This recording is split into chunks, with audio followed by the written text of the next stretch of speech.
He said, people will love you so long as you don't ask them to change or you don't highlight their mistakes. People will love you.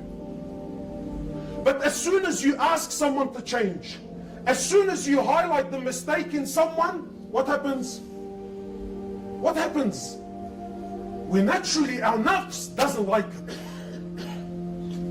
Yeah? Well, brother, how come you don't do it? Automatically we get onto the defense. My brothers, the Prophet of Allah, he says in an amazing hadith, and listen to these words, I'm sure you've heard it all, and again we claim this, but when push comes to shove, everyone's true colors always shines. The Prophet of Allah, he says, speak the truth, sallallahu alayhi wasallam. He says, speak the truth, even if the truth is against yourself. Wow. Much easier said than done.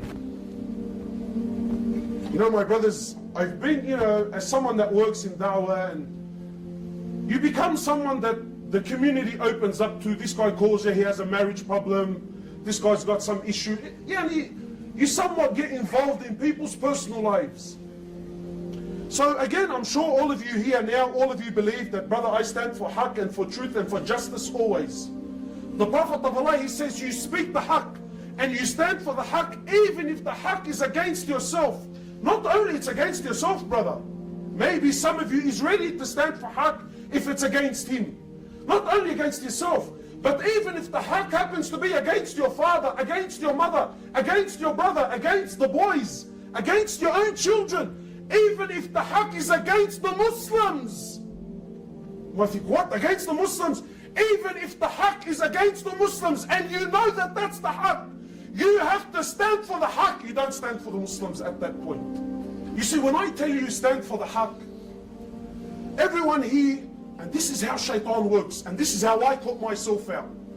When you and I say, brother, stand for the haqq, what thought comes to your mind? You think, yes, of course, standing for the haqq is a beautiful position. Standing for the haqq is a glamorous role.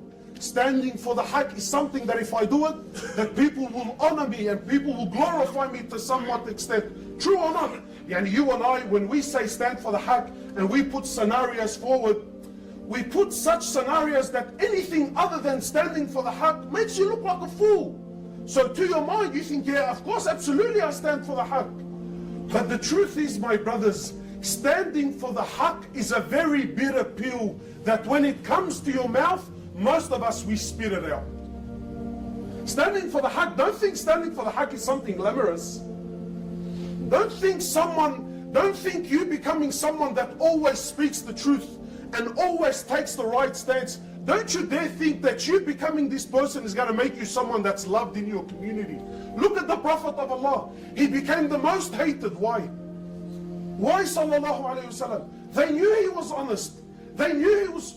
But why? Because the haqq is always something that people, believe it or not, you and I, deep down, we don't like to listen to the haqq. We actually don't like it. We claim we do, but when you hear it, and you don't hear it how your mind wants to hear it, it burns you inside.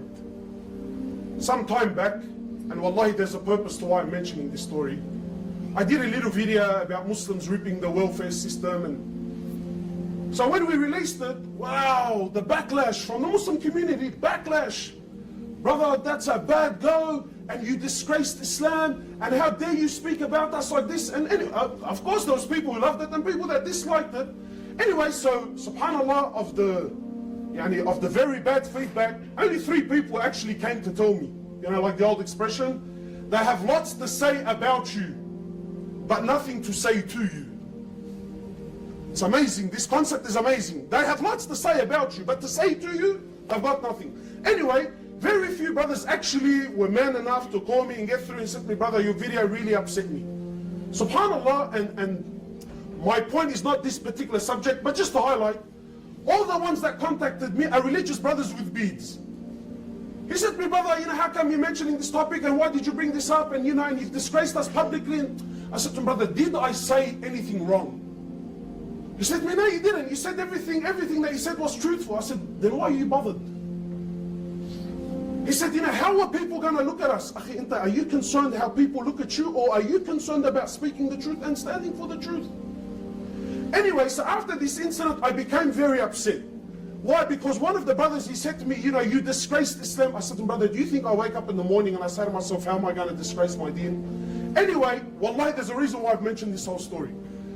So I was mentioning how upset I am to someone who's also involved in da'wah. This brother's 24 years old. He said words that are way beyond his years. I said, Hoblos, what's wrong with you? You seem upset. I said, man, I can't believe this is how people interpret it. He said, let me tell you something I learned the hard way.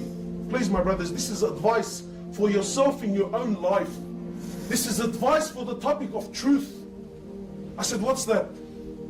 You ready? He said, people will love you so long as you don't ask them to change, or you don't highlight their mistakes. People will love you. But as soon as you ask someone to change, as soon as you highlight the mistake in someone, what happens? What happens? We naturally, our nafs doesn't like it.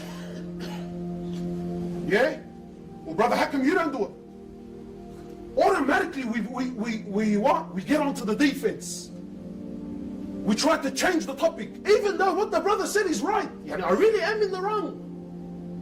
And that's what I love about the Aussies, you know, because they have this expression, Habib, and it's a typical Aussie, call a spade, and don't call it a big spoon.